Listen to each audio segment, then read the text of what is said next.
Leo, sigur í úrslitaleik, úrslitaleik og lokaleik í raun og verinu á Norðurlandamótinu og titillinn í Höfn. Hvað er að skapa þetta fyrir ykkur þessa síðustu dag? Við spilum vel sem gott lið og við klárum alla leikina. Við vorum tæpir í öllum leikunum en þegar það eru fáar mínútur eftir og við héldum alltaf áfram og kláruðum alla.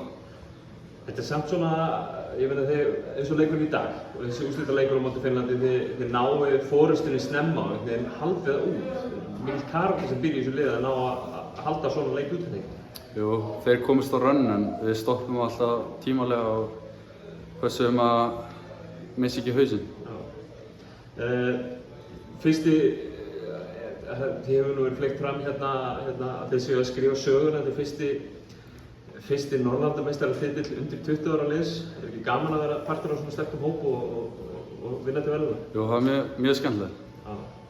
Nú farið þið á Evrópumótið í Gdynia í Póllandi núna seinna í mánuðinum sem að vera kannski sterk lið sem spila á móti hérna en öllu sterkari lið sem eru í A-deild Evrópumótsins.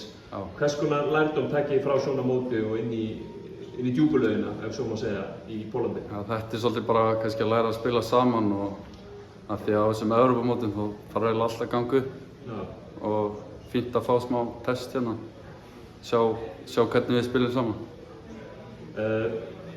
Sáum það eins og í leiknum í gær, kannski ekki leiknum svona aðeins minni í dag, ég meina það voru tveir í hérna yfir 10 stigurum í dag en í gær, var ekki leiknum gær á þetta það voru 4 af 5.